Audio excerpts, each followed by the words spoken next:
Hello everybody, Ben Rogers here, the Raptors Digest, reacting to the Toronto Raptors 122-114 win against the Memphis Grizzlies, and this was an exciting, wild, fascinating game here tonight to watch.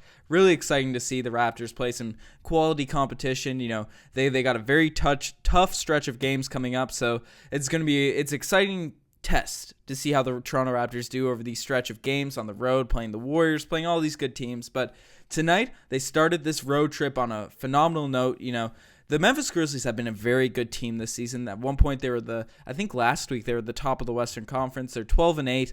And they showed it tonight. The Memphis Grizzlies played a really good game. You know, it looked like they had a stranglehold on this game for a while. They were just hitting shot after shot, but we'll get into that after. But the Toronto Raptors fought back, you know, in exciting fashion and got this W. So I just want to get straight into the players. The first guy I got to talk about is, you know, He had a stretch there this season where he was playing a bit poorly. He just signed a contract this summer, and maybe some people were asking if he had some Norman Powell-itis, you know, sign that contract and just struggle. It's obviously not a factor of playing hard and stuff, but Fred VanVleet, the past few games, he's been back. You know, he was injured a bit at the beginning of the season, but tonight he was everything that we want out of Fred VanVleet. He was doing classic Freddie VanVleet things, 18 points, 3 assists, 3 steals, 3 rebounds, you know, doing everything on the court, making proper decisions, and, you know, hitting the big shots, being a clutch man that he is. We all love Fred's confidence. You know, we said it all last year. Last year we used to rave about how this guy was an undrafted player, and he comes in with the confidence of an NBA All-Star. And this was on full display tonight. Every shot he took it, you know, thinking it was going in, whether it was contested or not. He was making proper decisions. He was driving through the lane, not doing anything stupid. Only one turnover for Fred tonight, and had the ball in his hands for a good while. I was super impressed with how Fred played, and this is what we need out of Fred. People have been saying in the past few games how the bench mob is back. That's what people have been saying. You know, you see it on Twitter, Reddit, but I think that's just a product of Fred VanVleet. He gets the best out of everyone. When Fred plays well, it seems like everyone else is playing more well because, you know, that's what he does. He's on the court and he improves the talent around him. That's what a true point guard does. That's what Kyle Lowry does for the starting unit, and that's what Fred VanVleet does to the bench mob. And, you know, it's so exciting to see him get back at the perfect time of year now that we have some tough games coming around, and obviously it must have been some health issues. He hadn't really looked right since he messed up his shoulder the last game of last year's regular season. So hopefully we can have a healthy Fred VanVleet season because he's just an amazing player. Fred is everything we want out of a backup point guard, and honestly should be starting on most NBA teams. But we're blessed to have him on the roster. Shout out to Fred VanVleet. Monster night tonight. Really was a big impact in our ability to come back in this game. But the other player that really took over as well, same position as Fred, Kyle Lowry. You know, our 4-time All-Star. Kyle just came to ball tonight. He was having none of these L's. He wasn't having any of this foolishness happening, you know, especially when we were down. Kyle really, him and Fred VanVleet's play, you know, came at different times, but they really stirred this comeback. You know, 24 points for Kyle, 6 assists, down from his usual averages, but tonight we needed him to score, and that's what he did. 5 threes, 8 for 14 from the field. Killer game for Kyle Lowry. This, you know, he had that killer instinct tonight, and that's what we need. Kyle Lowry is so good at getting us buckets when we need them. You know, because we've seen the last 2 games, his scoring numbers have been a bit lower as he can get everyone involved. You know, we saw all the highlight passes. He's gotten some Kawhi doom like that. He's been more of a facilitator, especially with Kawhi on the court, just because that's what the Raptors need. They need him to elevate other players. But tonight, you know, he did some of that, but we really needed him to be our scorer as things weren't very. There was times when the offense looked a bit lethargic. People played well. You know, a lot of the team played well. They had good shooting numbers. It wasn't a bad performance, but the offense as a whole looked a bit stagnant at points, and we needed Kyle Lowry to get us a few buckets, and that's what he did. That's what we needed, and that's why we were able to come back on this run. So shout out to Kyle Lowry. When he plays games like this is why he's one of my favorite players of all time. Kyle Lowry is just an absolute beast. He can go into takeover mode. Most underrated point guard in the NBA. Just putting it out here now. He's still doing it every night. The box score numbers aren't always there because he's not always needed, counted on to do that sort of stuff, but I'm really impressed with how Kyle Lowry's played the past few games, and hopefully he'll keep up. He always has big games against the Golden State Warriors, so that's going to be something to look forward to. Kawhi, not a huge impact tonight. Hit a clutch shot down the stretch, but 17 points, 10 rebounds. You know, we brought him in to, you know, do what Kyle Lowry's been at least doing tonight.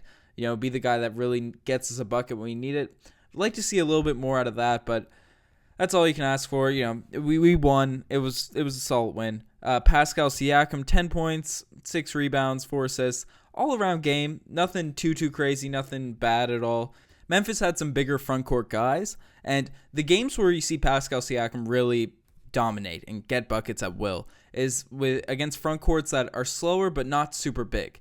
Not very athletic. And Marcus Gasol, obviously not the most athletic, but a phenomenal defender. And Jaren Jackson Jr. and JaMychal Green are big bodies down there and quality defenders. So it was a tough matchup for Pascal Siakam as he's a thinner four. He's more of a wing power forward in that sense, as he's a dribbler. He's got the sauce. He's got the P Spicy's out there doing spin moves instead of bullying people down low. So it's a tough matchup when you got some bigger bodies that are athletic on the other side. But once he gets the 3-point shot more consistent, and it's been better this year, but once he gets that cooking, that's when he'll be able to really take advantage of these bigger front courts. So, but that's not the case right now. Pascal Siakam, I say he's going to be an all-star. He's going to bounce back and have a big game next game against the Warriors. That's how he got into the rotation last year, actually, a game against the Golden State Warriors. He wasn't playing for most of the beginning of the year.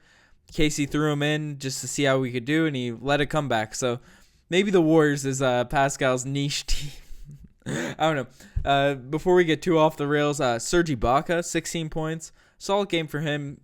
Missed a couple threes. We're always going to flame Serge on this podcast when he misses some threes, but otherwise 7 for 11 for the field. Solid game. Got a little bit bullied by Marcus Gasol and some of the bigs on the Memphis Grizzlies. Marcus Gasol had 27 points tonight and we played a really good game. But Serge Ibaka's, he's not a traditional NBA center. That's not what he is, but he's the center for the current NBA. But when you go up against talented big men, talented actual centers, because Marcus Gasol will be a center in whatever era he plays in. He's a big man, skilled down the post, all that sort of stuff. And it's tough to have Serge guard those guys, especially now that he doesn't have the ups that he once had in his Oklahoma City days. Still a good defender, but it's a tough matchup for him against Marcus Gasol. And we just saw Mark be able to get what he wanted in the paint. And they run pick and rolls and stuff with Mark as well. So it was a tough matchup for Serge, but I was really surprised the fact that they didn't use Jonas that much. Jonas only played 14 minutes tonight, had 9 points in those 14 minutes, 3 for 3 from the field, hit a 3. I think they could have used him at least a bit more. We have the rotating starting lineup. I thought Jonas would start in a game like this because it's going up against a traditional center. There's just, especially when Jonas was younger. Marcus Gasol used to eat him, but the past couple seasons it hasn't been too bad. Jonas does a quality job against these bigger men. I was very surprised to see that Jonas wasn't playing that much tonight, but let me know what you guys think. I'm very high on Jonas, but I'm also high on Serge, so I don't mind that Serge is getting some minutes out there, but at the detriment, I think it's too much at the detriment of Jonas. That might be a hot take or whatnot, but let me know in the comment section below what you think of that, because that could be an interesting story to develop. And CJ Miles, he played 5 minutes tonight, but hit 2 threes in those 5 minutes. This is a weird situation as well. The rotations were we got the win, so I'm not complaining, but they're just a bit obscure because CJ Miles has had plenty of games this year where he's gotten a lot of minutes. He's gotten a lot of minutes and not hit any shots. So, and tonight, the night he's hitting shots, the time you want him on the court, because CJ is a quality addition to the bench mob or to any lineup he's on when he's hitting shots. Anyone that can hit threes is a A+ player to have on the court. But, at least when they're hitting at a consistent basis. But 5 minutes for CJ, and he went 2 for 2 from 3. Usually, when a 3-point shooter's cooking like that, you give him a bit more run. Interesting lineups by Nick Nurse tonight, but it all worked out in the end, so he's smarter than I am, I guess. And Danny Green, I forgot to mention him. Really hit some nice shots at the beginning of this game. Was cooking early. Still did a good job. Pretty solid defender. What am I saying? Danny Green's a lockdown defender. Does a quality job on whatever wing he's playing. That was the case again tonight. He's just a great player to have on this roster. I love having a guy that I have confidence that can hit a 3 whenever he takes them. And that's Danny Green on the court. Gotta respect that. DeLon Wright, not the greatest of game, but hit 1 3 and it came at a really nice time. Respect that. OG been struggling with his shot the past few games. Also hit a 3 at a quality time, so that makes up for 2 of those guys' poor games. And I think I got through everybody, but the Raptors, it looked a bit shady for there, and we're gonna get into the segments. I'll talk about more of that shakiness in the segments, but nonetheless, came out, got the W, did a great job to win and start this road trip with a W. That's all I can ask for as a fan, as a Raptors podcaster. So let's just get straight into the segments. Tonight, the Kawhi You Do 'Em Like That play of the day. It's going to my boy Fred VanVleet with those 2 clutch shots down the stretch of this game that really, the Raptors were in the middle of their run and they needed a couple buckets to really put their foot on the gas and knock out these Grizzlies, knock out this team.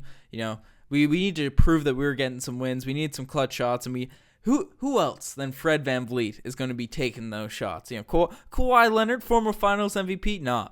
Kyle Lowry, 4-time All-Star, nah. We got Fred VanVleet. You know why? Because he's got that confidence. He's ready to go. Obviously Kawhi hit some shots, and we don't mind the other 2 taking them, but Fred's not afraid to those big moments, and he usually delivers, especially when he's healthy. So shout out to Fred for hitting those shots. Sorry we don't have the clips up. Seems like no matter what we do, the copyright people always come at us for some reason. But we keep looking into it. We keep trying to do different things to avoid those problems and give you the best quality content that we can give. But unfortunately, it won't be here today. But hopefully we'll have it back for next podcast, try and do something weird to avoid those issues. But thanks for supporting even without the videos and all of that, whatnot. But yes, Fred VanVleet with those crazy clutch shots. But not all plays can be the Kawhi You Do 'Em Like That play of the day, and some just make you say, oh, geez. And tonight, the OG's play of the day, it's plays. The past couple days it's been plays, because that's what I like to do.